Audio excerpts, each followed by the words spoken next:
Today on the Cosmic Tusk podcast, we've got a true heavyweight in the world of science and reason, Dr. James Lawrence Powell. Dr. Powell is a geologist, author, and longtime leader in American science and education.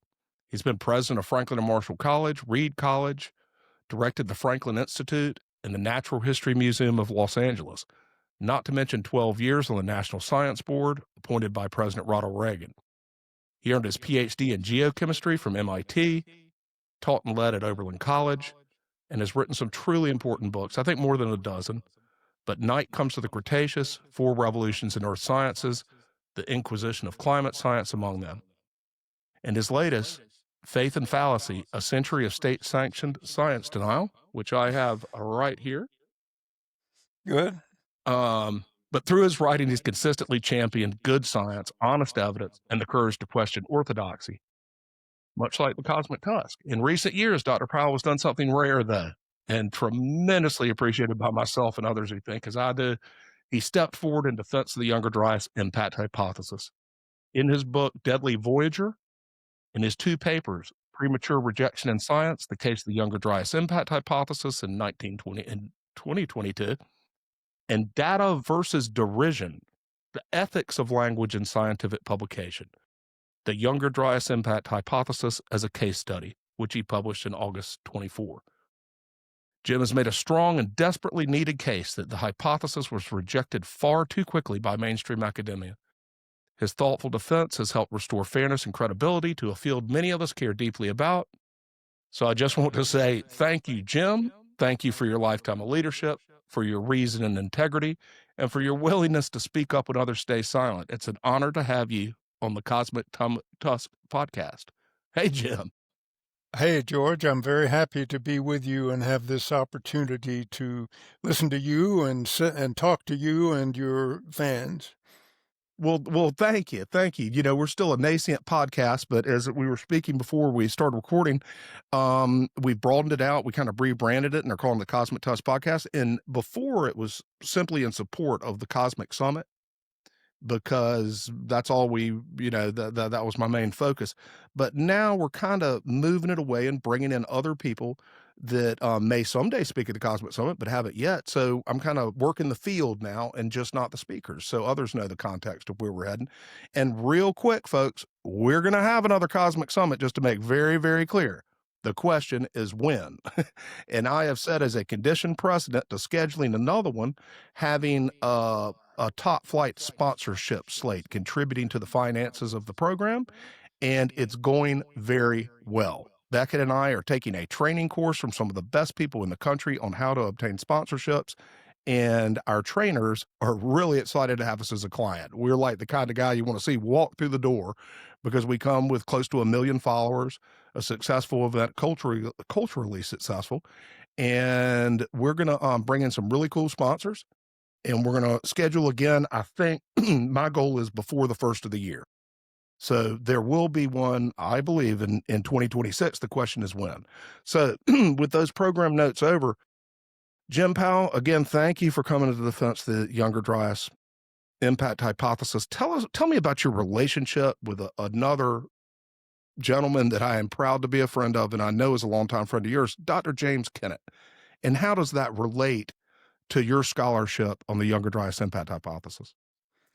Well, it's fundamental. I wouldn't have written that book or these articles. I wouldn't be talking to you if it hadn't been for Jim Kennett, who, as you know, is a member of the National Academy of Sciences and a very distinguished scientist and a very versatile one. If you look at his he's 85. I think he just turned 85. I went to his birthday party. If you look at his long career, he has done several different things.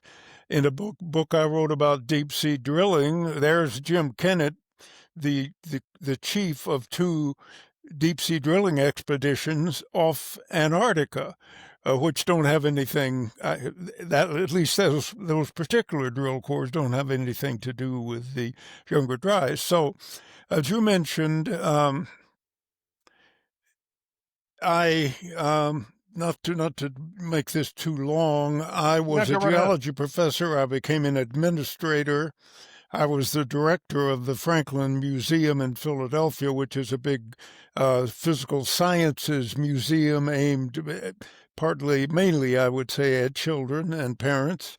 And one day I saw a cover of Nature magazine. It had photographs of crystals of the mineral zircon, which we're all familiar with. Maybe some of our jewelry actually would turn out to be zircons, not diamonds, if we took a close look.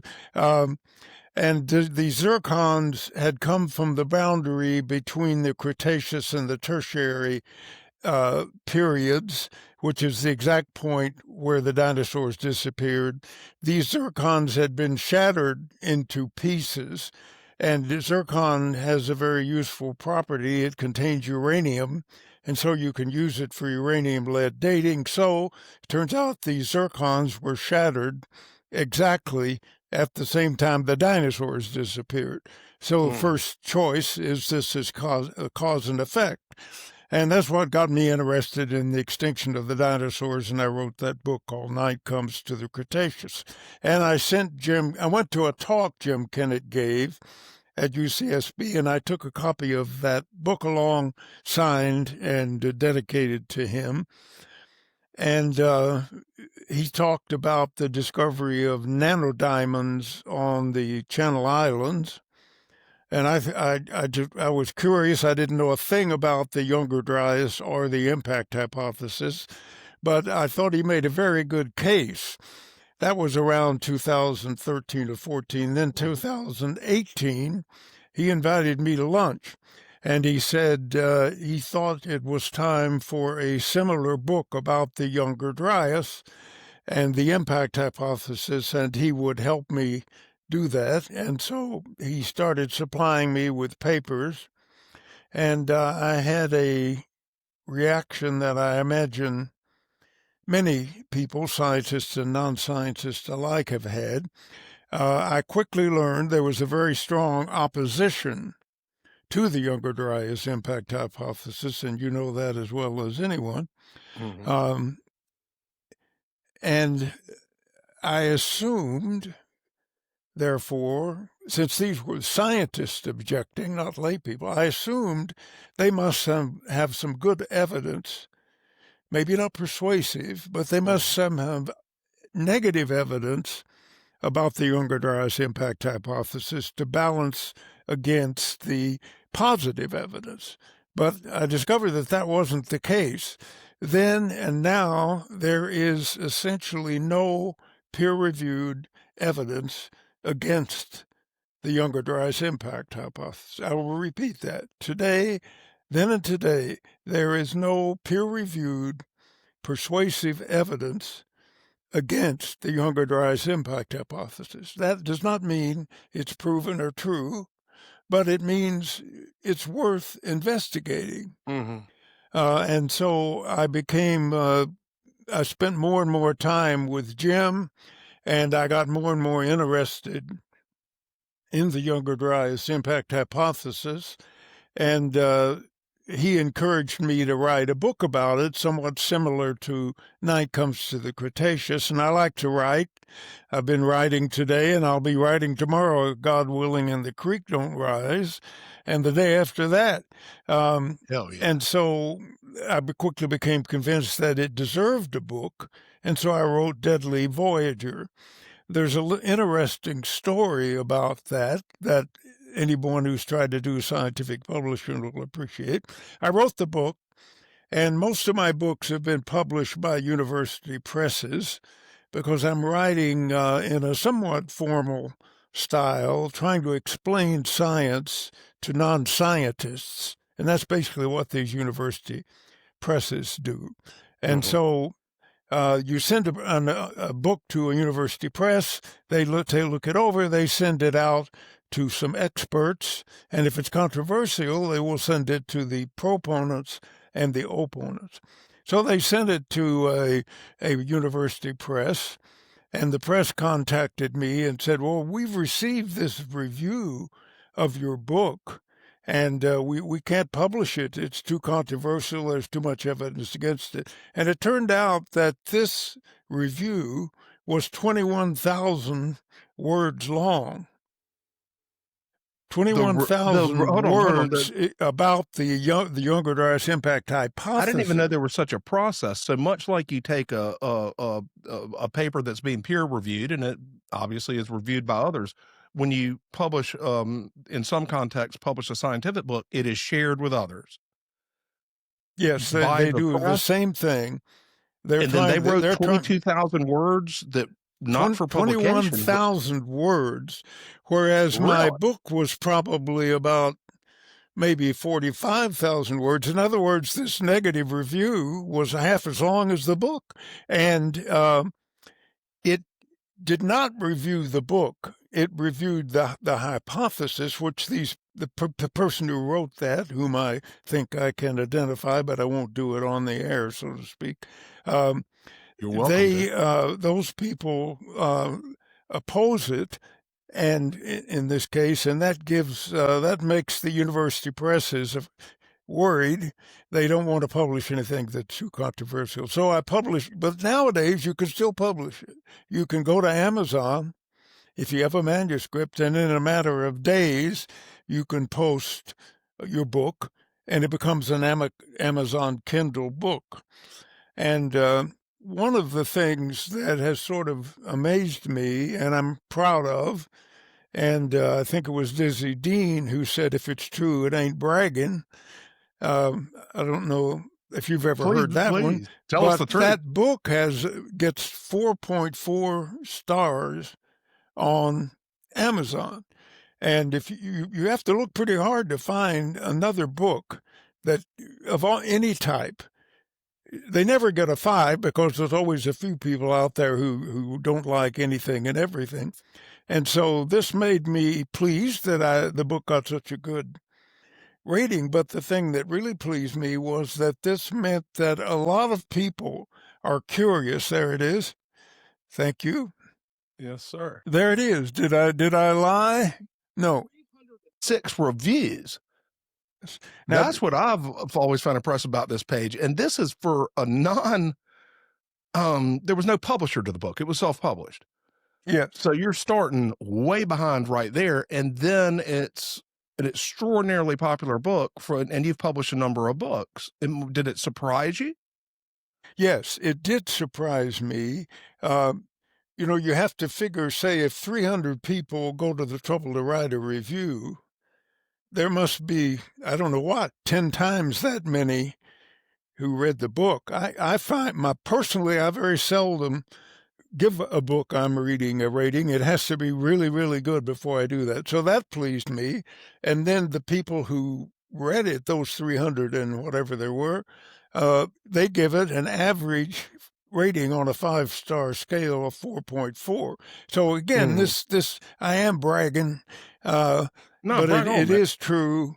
And what this says to me is that a lot of people are interested in the Younger Dryas Impact Hypothesis. And there are a lot of people who are curious about it, and they don't accept, as of yet anyway, that it's false.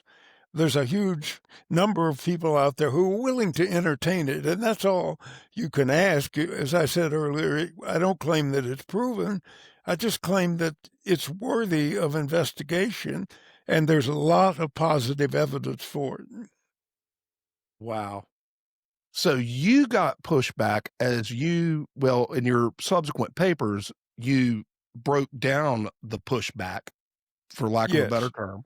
And so those papers, and we'll talk about those, but when you just sought to publish a paper documenting the development of the hypothesis and the science behind it, you got pushed back on. I mean, publish a book. And you're not, just to make very, very clear, you are not a part of the so-called Comet Research Group, right? Which means you've given in completely and you're 100% proponent, supposedly. And really all it is people who have published in support of the evidence for the theory. Many of them are not 100% convinced or whatnot. It just means that you've shown an open mind and you're willing to contribute. That's the only thing that's in there. You're not even in that group. So you weren't carrying the water for the Comet Research Group. Give us the context that you came at the subject with. What was the voice you wanted to apply to the subject? Because it's You very know, clear to me when you write. yes. And one thing I've learned in a long career in science, and I have lived through at least two scientific revolutions. One is continental drift, which when I was in college, I'd never heard of. Nobody accepted or even talked about it.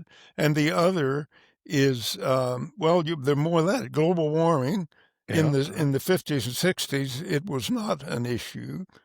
Uh, and dinosaur extinction, there wasn't an accepted theory, but it was one of the big mysteries of science. There are two kinds of people I found. If you present them with a new idea, you say, George, I believe the continents are drifting.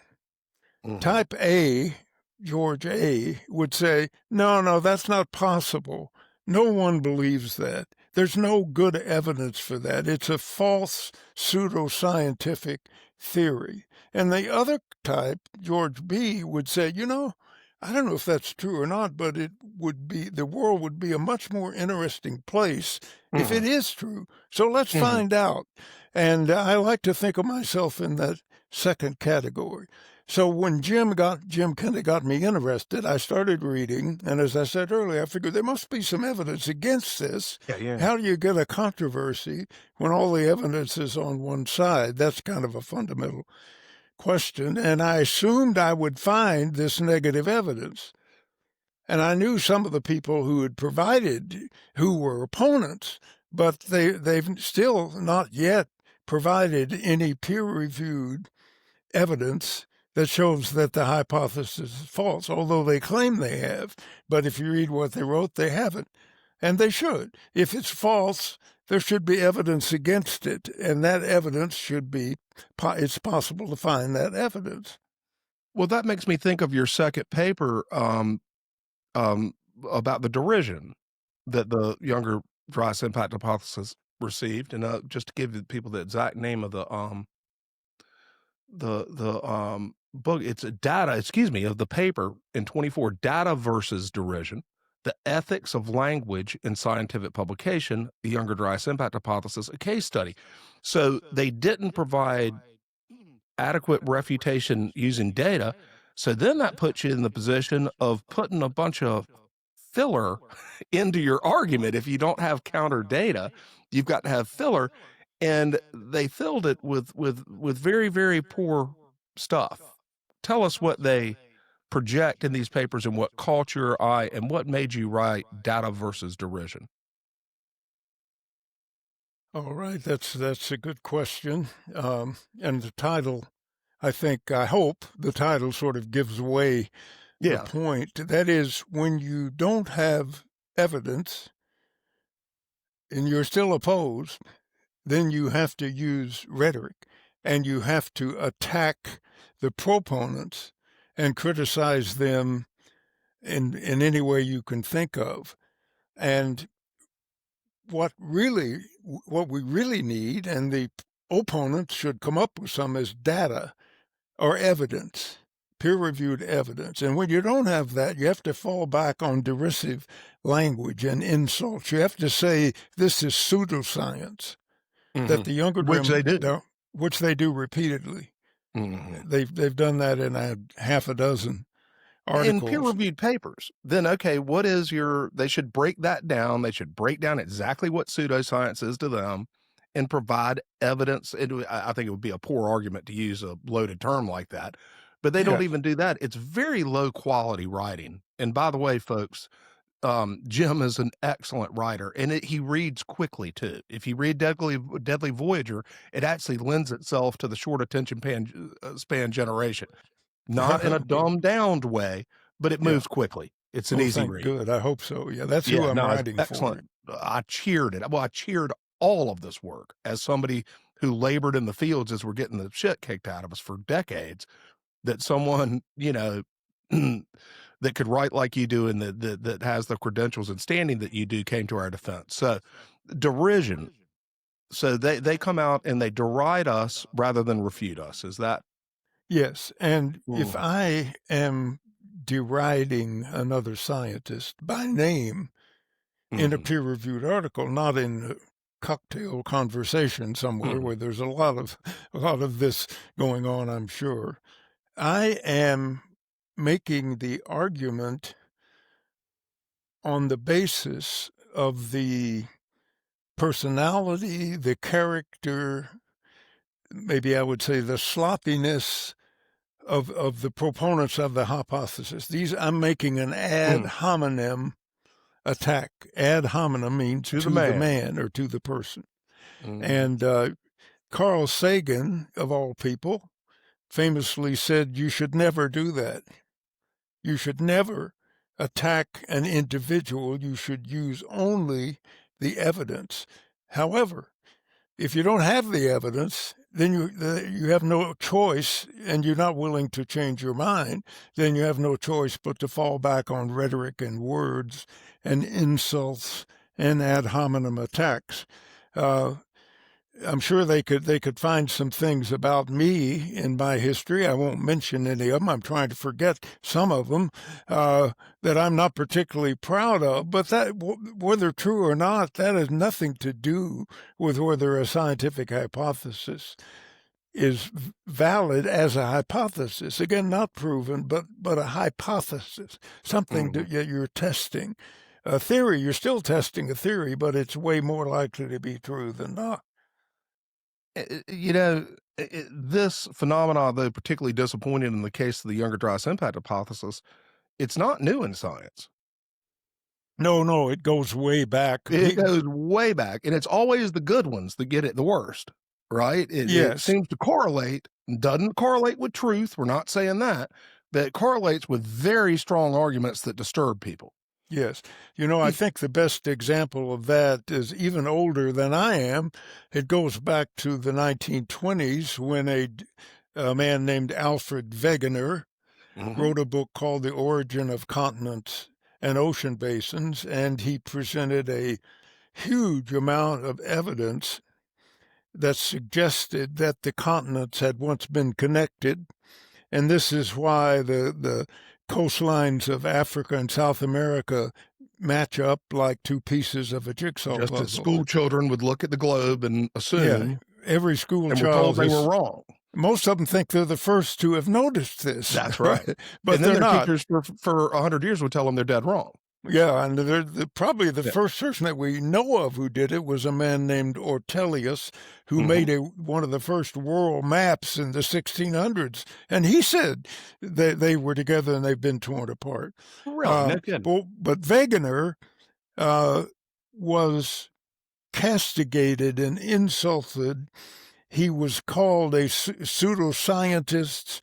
He was sort of dismissed as a German, A, and B, a meteorologist. And we just defeated the Germans in World War I. So it was not an honor to label someone a German, as it might have been sometimes in the past. And then by calling him a meteorologist, which he was, but that they were implying, well, he can't possibly know anything about geology.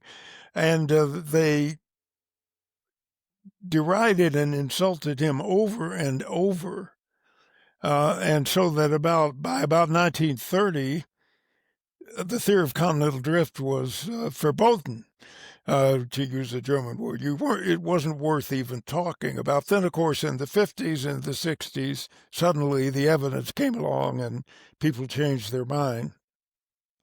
And so these ad hominem attacks go way back, and they go back beyond Wegener, but that takes us back almost 100 years, almost exactly 100 years.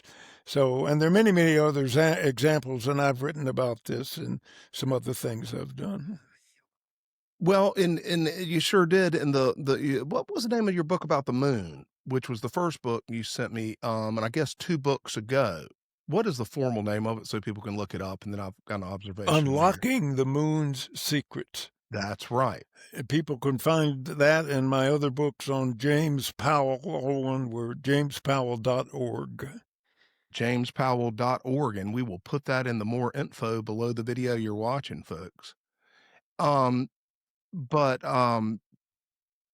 it's not a new phenomenon, and what you detail in the moon book is the rejection, and this is probably going to be new to people. It's very interesting that it took a huge fight, a lot of derision, etc., to prove, if you will, or become accepted that the craters on the moon were actually impacts. Tell us a little bit about that story and Dr. Gilbert. Yes, in that book, Unlocking the Moon's Secrets, I talk about two subjects. One is the controversy over the moon's craters, and the other is the controversy over the origin of the moon itself. Mm-hmm. And Galileo was the first person to use a telescope for science, and one of the first things he looked at was the moon, and he saw these craters, these round circles on the moon. He didn't know what they were, but he did not say they were volcanic. Then another famous scientist named Robert Hooke conducted some experiments, and he found out that if he dropped pebbles or bullets or some small object onto a kind of a mud slurry, they would produce these same sorts of craters. But then he said, but we don't know of anything up in the sky that could fall and hit the Earth. This was before meteorites had been discovered. And so the only possible explanation, if the moon's craters weren't formed by something coming from above, they were formed by something rising from below, namely lavas and so on and so forth. So the idea got lodged that the moon's craters are volcanic, and this went on and on and on, even though there was ironclad evidence that those craters were not caused by volcanism, that the lunar craters bear almost no resemblance whatever to terrestrial craters, but it shows how an idea can get lodged in the minds of scientists and be passed on from one generation to the next until finally it becomes like a revealed truth. And so if you go back to Hooke, you're talking about around 1600, a little after that, and the idea that they were volcanic persisted until 1964 and the first Ranger mission to the moon. Now, this is 300 years. For 300 years, scientists were wrong, and they stayed wrong despite the evidence. And there are a number of things I always like to go ahead and play it out and say, okay, well, that means without picking subjects that we're wrong about some things. Yes, at any given time. Scientists can be wrong and have been wrong repeatedly. And we're There's sticking to hardly some any idea. theory in science that now that we have that didn't replace some older theory. Newton's equations and his cosmology, his gravitational theory, this seemed to be the final answer that explains just about everything about the solar system. Well, along came Einstein and the quantum mechanics people, and they showed that you might say, I hate to say it, Newton was wrong, but you'd have to qualify that in all kinds of ways. No aspersion can possibly be successfully cast onto Newton, but Einstein replaced Newton. And now even people are going on beyond Einstein. So there are many, many examples. The other issue in the book, the second one, is the origin of the moon. And there had been several theories proposed through the years. One was that the Earth had been spinning rapidly and it was molten, so it flung off a blob that coalesced into the moon. Another was that the moon is a planet that came from somewhere far away in the solar system and got into our area, and then the Earth captured it, turned it into a satellite. Well, none of these really worked. There was evidence against them, and it's a long story, which I hope I recount well enough in the book. It became apparent about 50 years ago that the likely origin of the moon was when the early Earth, the primordial Earth, collided with a planet. They would say, astronomers, cosmologists would say protoplanet. In other words, an early planet in the in the development stage. When it crashed with the Earth, this was the giant impact, probably the largest event ever in the history of the solar system. And so the two collided. They threw out a cloud of dust and minerals and gases, and those eventually, as one of the classic theories holds, those fragments eventually coagulated and made the moon.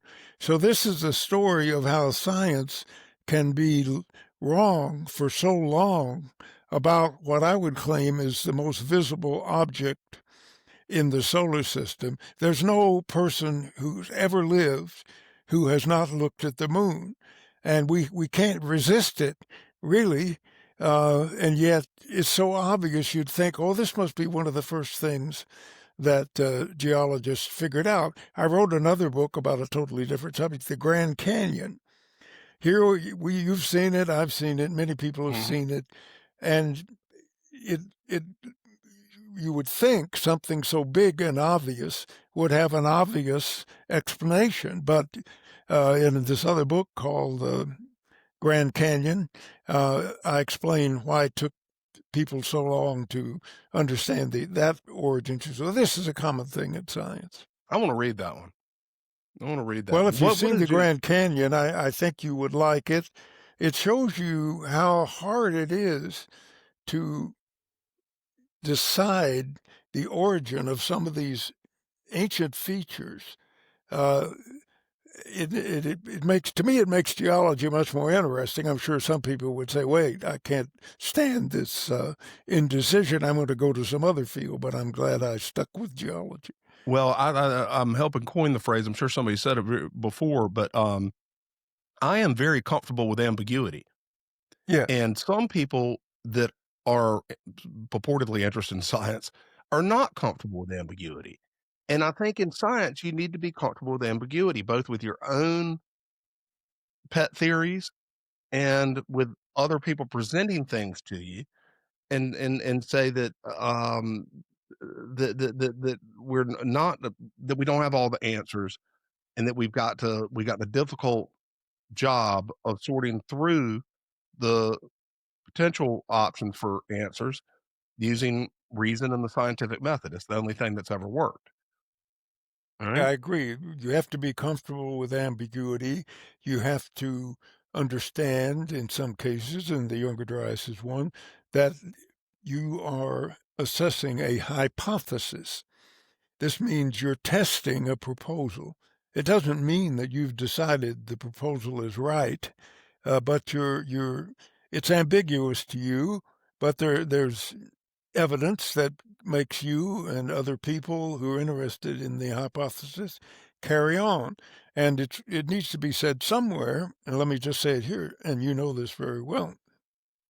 If the Younger Dryas Impact Hypothesis is true, and if it had something to do, I got to click something on my screen. There we go. Go right ahead. If the Younger Dryas Impact Hypothesis is true, and if it had something to do with the extinction of the giant mammals, and something to do with the disappearance of the Clovis culture, then this is one of the most important theories in geology. It's not some trivial thing. And as I often like to point out, I'm a horseman.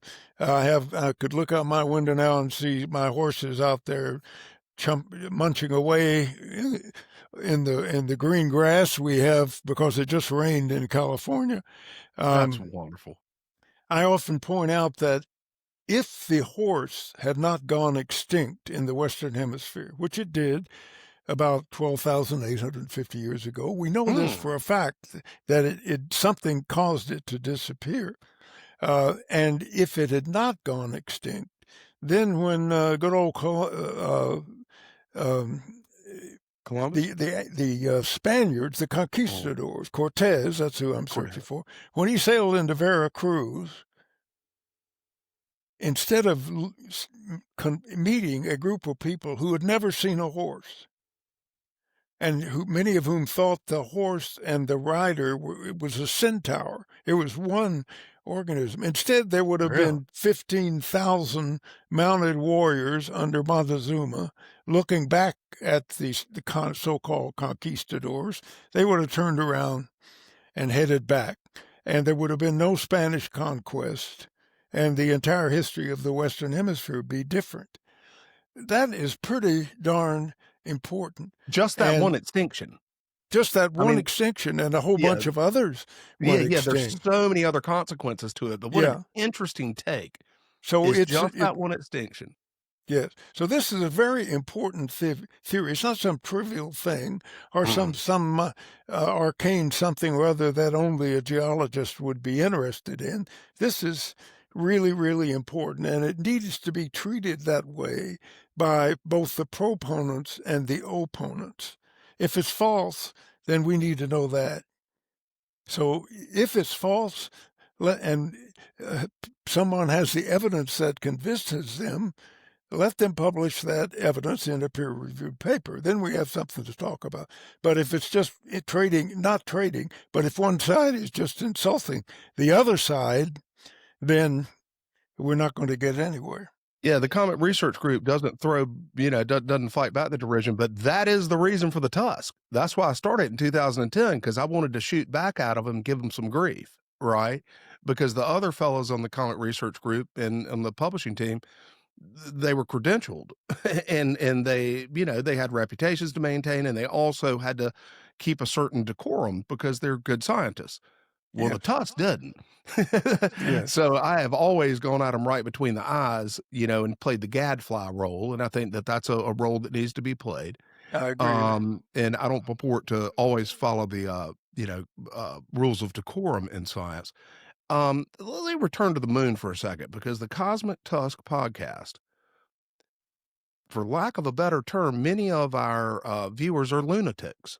Yes. Okay, and I mean that in its literal sense. they are lunar people, and they're very interested in the moon and some of its curiosities. And why does it intrigue you that the moon? Depends. You can see different counts, but over 200 moons in the solar system. Yes, and Okay. more than that, and they're finding more every day. Yeah, that's right. Okay, we've got one. Every other planet has more, correct? Or there's not a moonless planet? Okay. And you distribute that, say, 220 amongst other things. So we have one, and none of the other ones perfectly occlude the sun, right? Ours is the only one that perfectly occludes the sun. So it's not some Newtonian law that says one object orbiting another object shall be of a scale which is relative. The sun is 400 times the distance from the moon, and the moon is 1/400th the diameter of the sun, and that means they match perfectly. That's why you're able to see the corona. Is that a coincidence, sir, do you think? Well, I don't know. I doubt it. Just in principle, I don't want to accept coincidence if I can find some other explanation. Our moon is very large compared to the size of all the other moons compared to the planet they're orbiting, and some of them are very tiny. Mars has two extremely tiny moons. Mercury and Venus don't have any. So, okay, Mercury and Venus do not have any moons. Okay, okay, gotcha. So the way switching just slightly here, the way scientists discovered the giant impact hypothesis was this could not have happened before the Apollo program brought samples of the moon back to the Earth so they could be studied in a laboratory.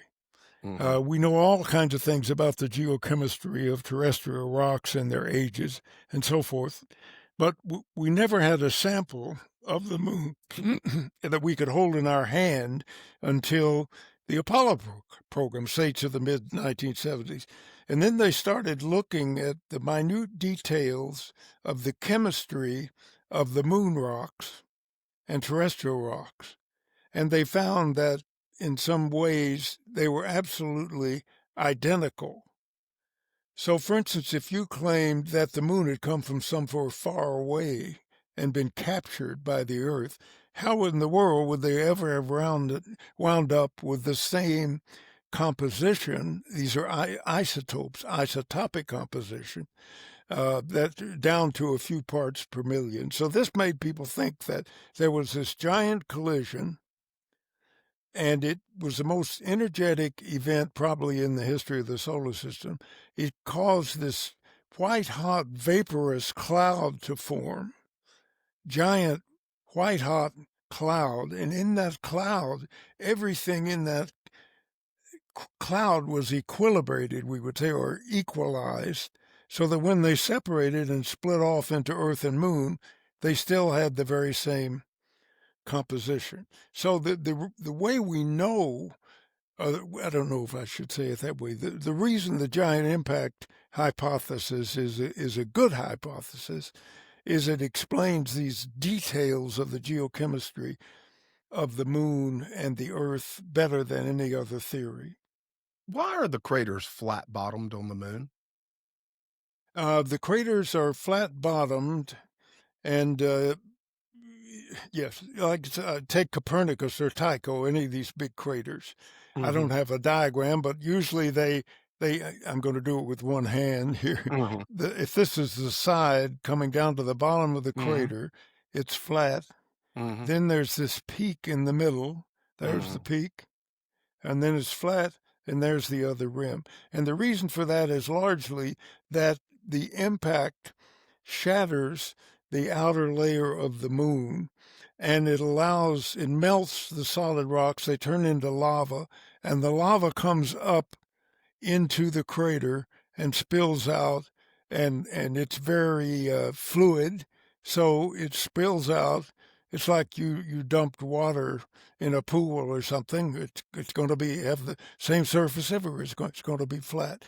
The central peak is thought now. Well, now we pretty much know this. I think that this is when you have a big meteorite, relatively speaking, coming in and impacting. It shatters the interior of the moon, and some of it right under where the meteorite struck, it rebounds and it throws up this mountain basically. And that's why the big craters, the medium to big craters on the moon, all have these central peaks. And if you look at a photo, go on, say Google Copernicus or Tycho or Schrödinger craters. These are sort of mid-sized, not the biggest, but far from the smallest.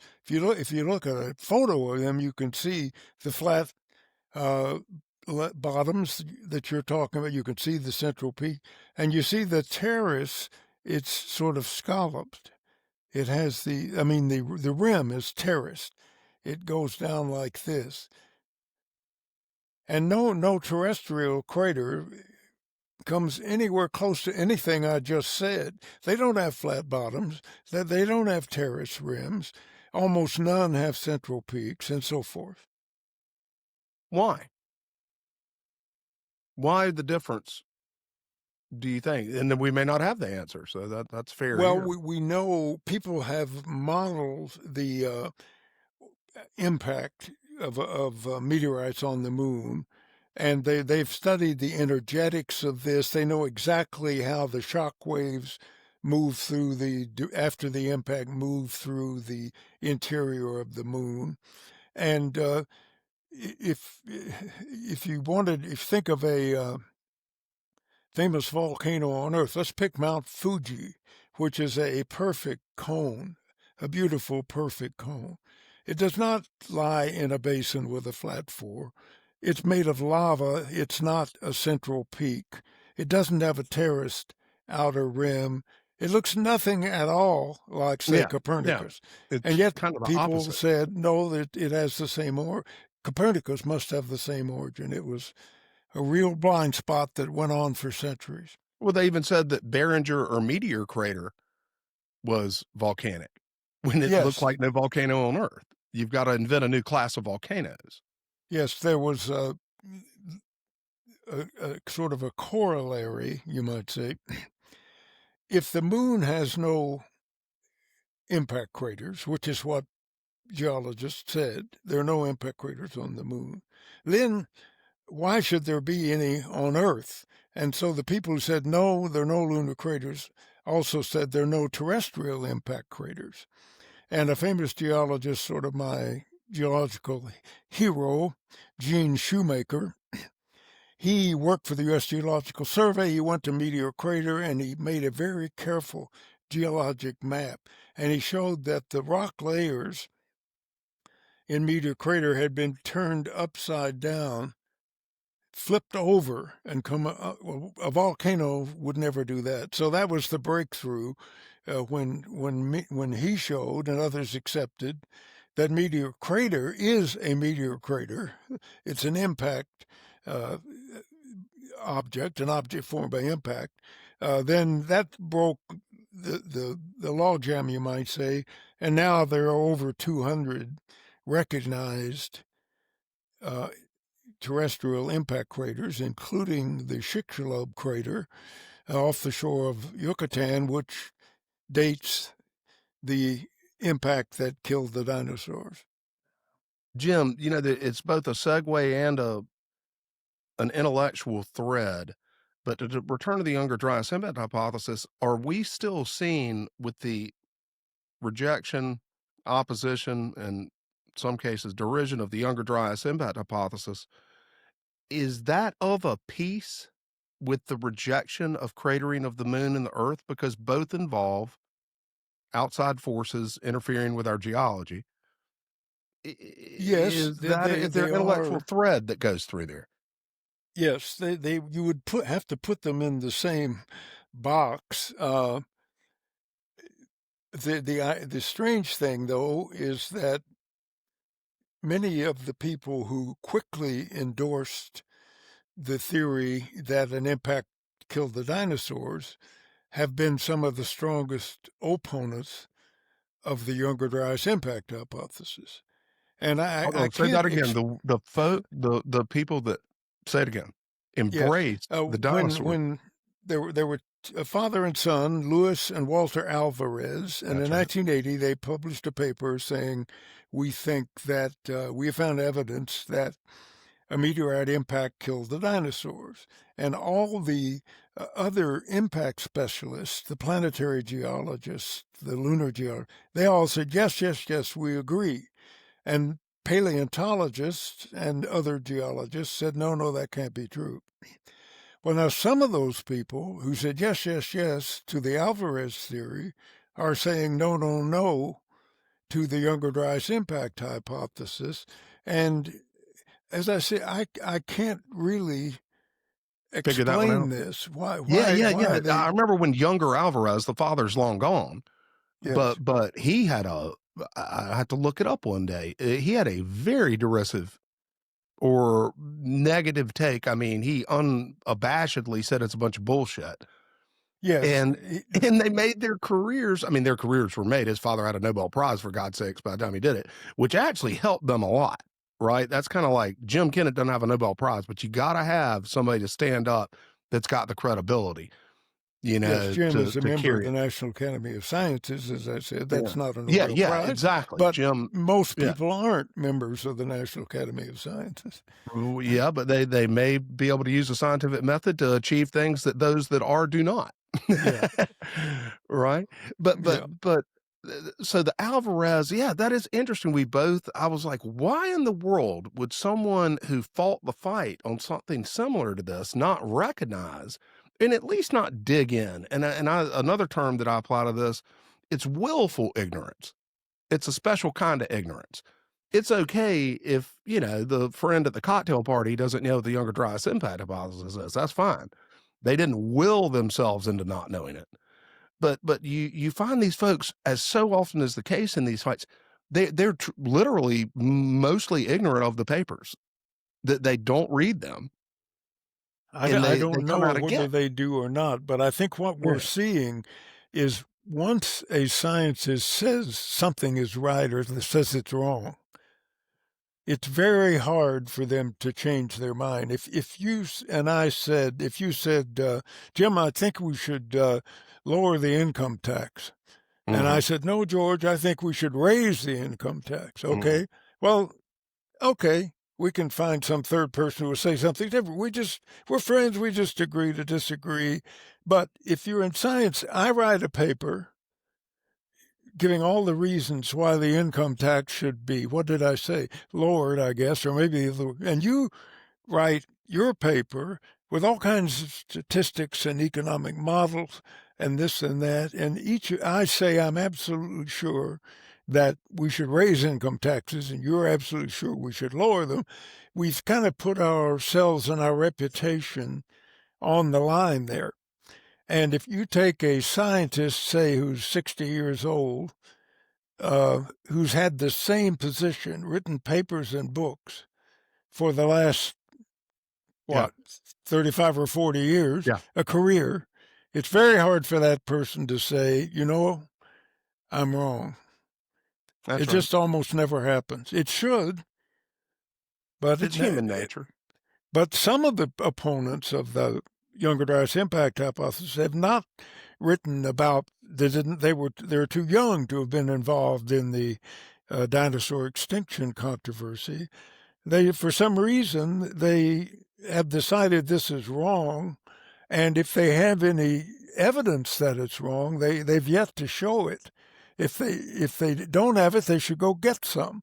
Anyone could go, say, to Blackwater Draw, which is a classic Younger Dryas site, could go there, collect samples, say, look for the microspherules, these microscopic balls that are found at all the Younger Dryas sites. They could look for those, and if they didn't find them under careful control conditions, they couldn't find them, then that would be strong evidence that there's something wrong with the Younger Dryas Impact Hypothesis. But just merely saying it's wrong, and the people who found, and the evidence is wrong. And I think we need to say somewhere that there have now been 60 Younger Dryas sites that have been studied and have been found to have at least one cosmic indicator. And Blackwater Draw, which I mentioned, I've forgotten how many, 6 or 7. So there's a mountain of evidence, at least, that there was some sort of cosmic event at the Younger Dryas. It's been peer-reviewed 60 times. So let's put it that way. So enough said. What do you think about peer review? Where are you on it these days? My gosh, you've endured a significant amount of it over the last 50 years or so. A lot of people say it's broken. Do you agree?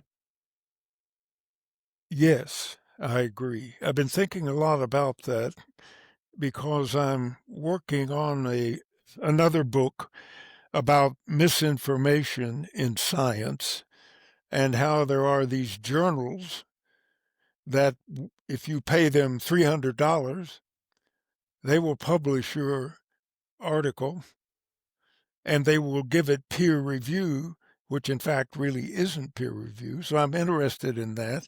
I'm also interested in the role that artificial intelligence is going to have, where it turns out that, say I write a scientific paper and it has an abstract, maybe 300 words. AI can read that article and in about 30 seconds produce an abstract that's at least as good as the one I wrote myself, and I'm the one whose paper is being abstracted. So did it there's blow a lot your of stuff mind when you first saw that, Jim? Did it blow your mind when you said? I couldn't believe it, but it's been peer reviewed. However, this has gotten me interested in peer review. Churchill said democracy is the worst of all possible systems, except for all the other systems. Right. Something like that. I may not have that quite right. And so you'd have to say peer review is an imperfect system, but it's better than not doing it at all. But I think we're approaching a crisis here. Again, I'm getting off the subject. When, because of artificial intelligence, we scientists are going to have to think through very carefully how peer review is done, how we know it's true, how when I read an abstract, I know a machine did not write that abstract, or maybe I don't care that a machine wrote it, but we need to think all of this through. So I think these articles that you've referred to, the one about data versus derision, and a couple of others that you mentioned, they were peer reviewed. Yeah. Yeah. So, and yet it's very easy to point out the flaws. So I don't know if anyone knows what to do about peer review, but I think there'd be a strong consensus that something needs to be done, particularly with artificial intelligence coming along. Let's talk about premature rejection of science, and I was glad to see it. First of all, I was so excited. I remember the night, whenever it was, in 22 or so, that Yes. came out, and I was like, well, this just said it all. This said he wrote what I wish someone would write. Not that I wish I would write myself; it just wouldn't work. But you revealed everything that had frustrated us since 2007. Right. So that took, 15 years to get someone of your quality to come forward and break it down carefully. And what you revealed was exactly what we had seen, that there are a subtle and overt number of refutations that do not withstand any counter analysis. And then I was thrilled to see that you used our dear friend Martin Sweatman and referred to his work because he had been laboring in those same fields. And my gosh, there are not many people that could do it. I could only do it over time. I could not do it as a project. I have read most of the literature on the Younger Dryas, but I couldn't sit down in a year and a half and do what you and Martin have and break it down. But what you see is you're like, huh, you read this one and it's chock data filled, not a word about another person, not a word about those that disagree, et cetera, and so forth. And then you read the other paper that receives the clickbait press, or at least makes make some kind of headline. Sun et al. Was a great one. And I don't know if you remember that. That's the one where they went down to Hall's Cave. Yeah. Oh, yeah. And they said, turns out Younger Dryas event volcanoes. Well, not only was it thin because it did use data, it turned out that the data was highly manipulated. And it got published in Science, which we could barely get into, made it into once or twice. And Sun et al. Got into Science, and Mark Young, who's a member of the Comet Research Group, went through and just showed unequivocally. And then they had a whistleblower that Tom Stafford, who originally was a co-author of the thing, pulled out before they published and said, hey, this ain't right. And then later passed on, and Mark discovered, et cetera, that they had truly manipulated where the YD line was to avoid the samples that showed extraordinary peaks in extraterrestrial materials and proxies. That's as bad as it gets. I mean, Yes. that is most, but that one at least attempted data. They had to do it fraudulently, and you don't need to agree with that, but that's what happened. But talk about just the feeling when you read those papers and started moving through them. What kind of vibe did you get? Yes, I got the vibe that these papers opposing the Younger Dryas Impact Hypothesis are evidence-free. They don't have any negative data. There, as you well know, there was one paper written in 2009 by Surrevel et al. And they claimed that they had tried to sample the Younger Dryas. They had sampled it, and they couldn't find any of these microspherules. And then it turned out that they'd used flawed methods, and there was no way they would have found them. He didn't pull out all the beach balls, and he was looking for grapes. That's exactly right. And that was discredited. And by the way, the Sun article, one of the Sun articles written in two or 3 years ago, it cited that Surrevel evidence, which had been shown to be false by, let's say, 2011. Sun et al. Cited that as showing that the YD impact hypothesis evidence was couldn't be replicated.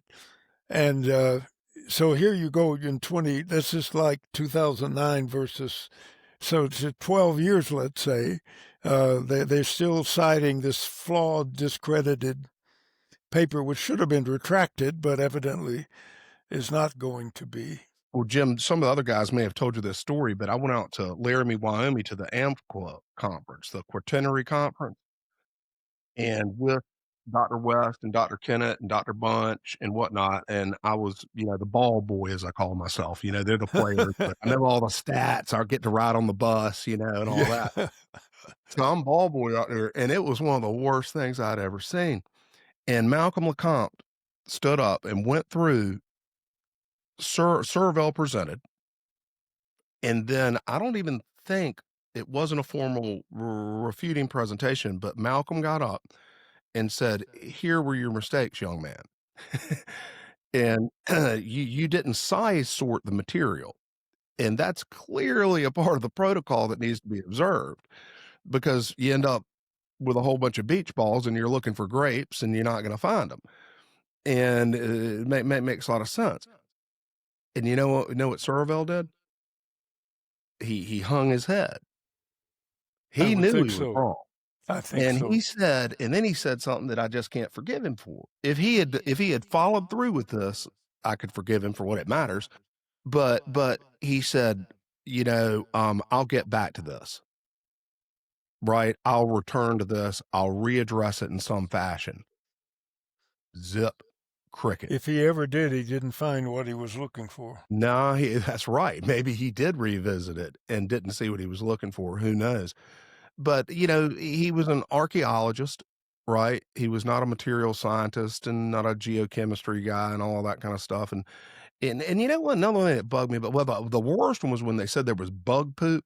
They said that the carbon spherules were bug poop, and the carbon spherules are kind of ambiguous evidence anyway, but certainly worth including. And so they bug poop. And it's like, and then that made great click stuff, to those that are interested in this stuff. Oh, they disproved that. It's actually bug poop. Ha, ha, ha, ha, ha. And it assumed that these gentlemen on our publishing team can take a transmission electron microscope and not tell biological material, feces from whatever. And then back to just using microscopes. Survell didn't use TEM. He was using optical microscopes.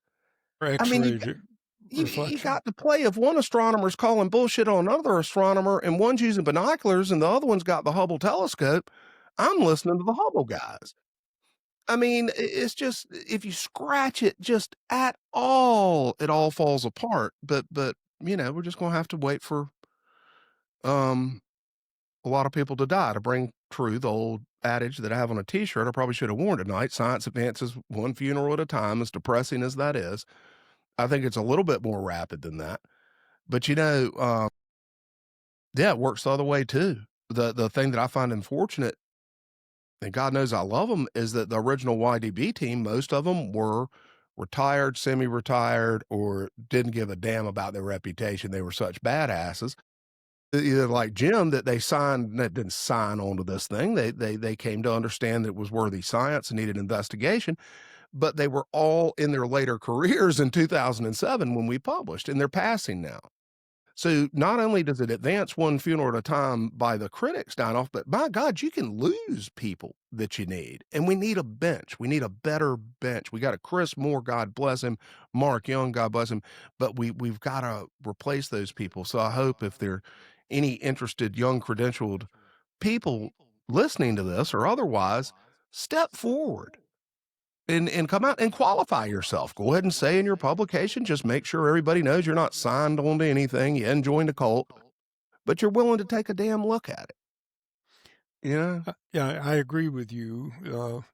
I don't know the average age of the people who wrote the 2007 article in PNAS, but most of them were senior scientists, and the opponents, by writing these articles, calling it pseudoscience, saying the evidence was irreproducible, they gave the Younger Dryas Impact Hypothesis such a bad name that if you and I were graduate students, I wish we were, had to Yep. do it all over Yeah, again. yeah, But yeah, let's yeah. say you and I You'd run with the ball, right? Yeah.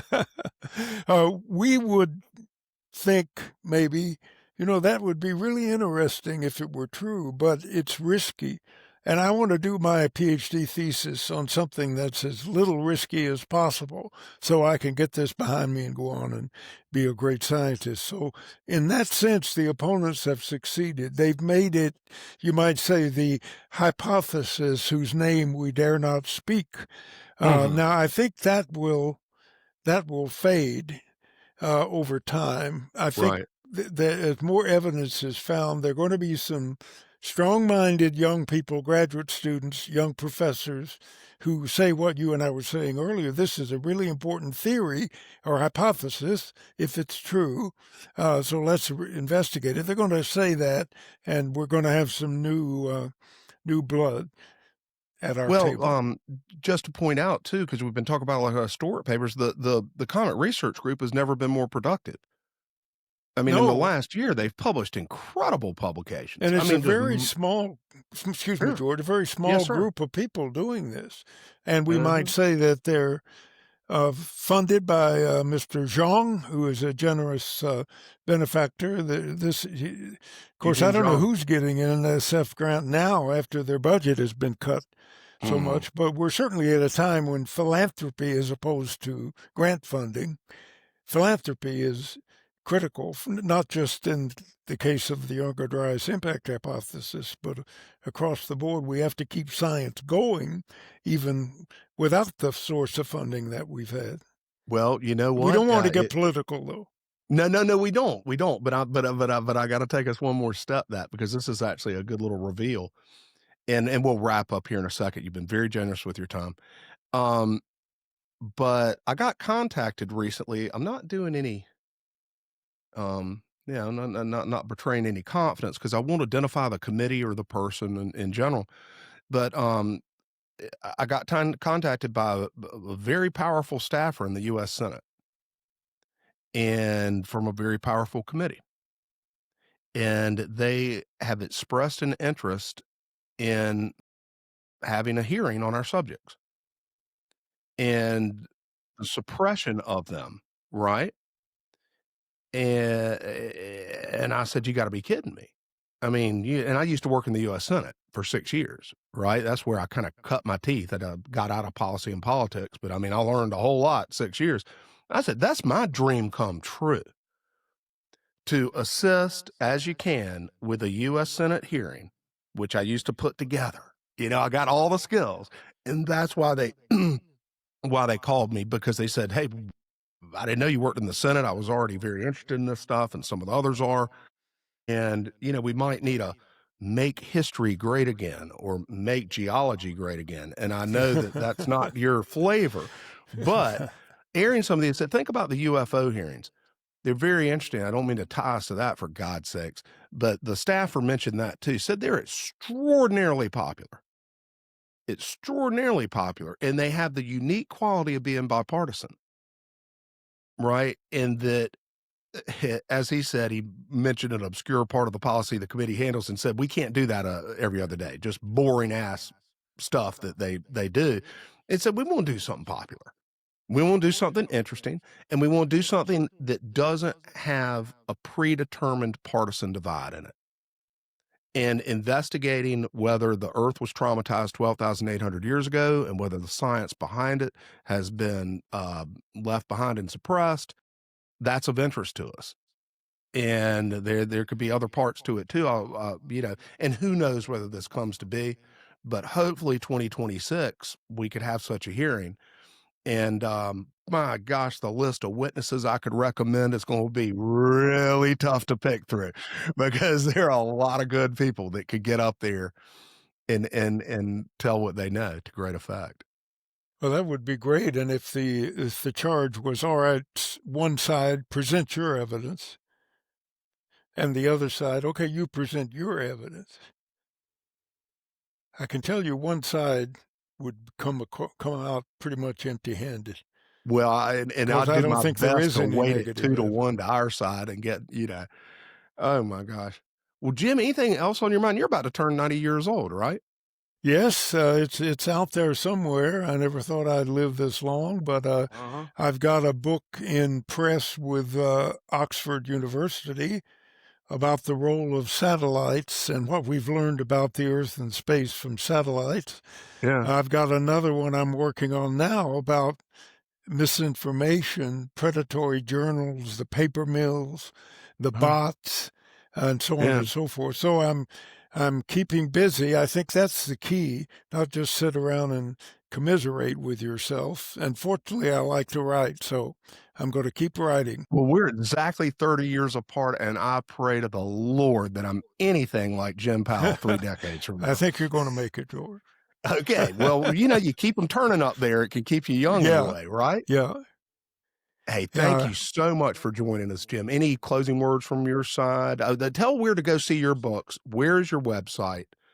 Y'all Okay. read Jim Powell, and where do you find him? Okay, it's jamespowell.org. James Powell is one word, and I have my books and papers and other information there. And most of my books have links, take you right to Amazon. And any of your viewers can find my email there, jpowell@usc.edu. Anybody wants to send me a line, I will respond. That is the nicest thing to say. You rarely hear that, and that's one of the cool things. And I recommend that to people. That's how I got in this trouble, is emailing scientists. You can go find a famous scientist, as long as they're not, don't have a podcast and all that kind of stuff. But you can find people that are so interesting in science, and they'll talk to you Yeah. as a civilian. So I always encourage pajama scientists, go ahead and just click that thing, just email the person and say, hey, I've got this take. And most of y'all are more than willing to respond. And certainly you would. And thanks for offering that. Yeah. Okay. Well, listen, we'll do it again, my man. Okay. Thank you Thank you so so much, sir. much for your Bye-bye. reason and integrity, sir. Okay. Thank you. Good evening. Bye-bye.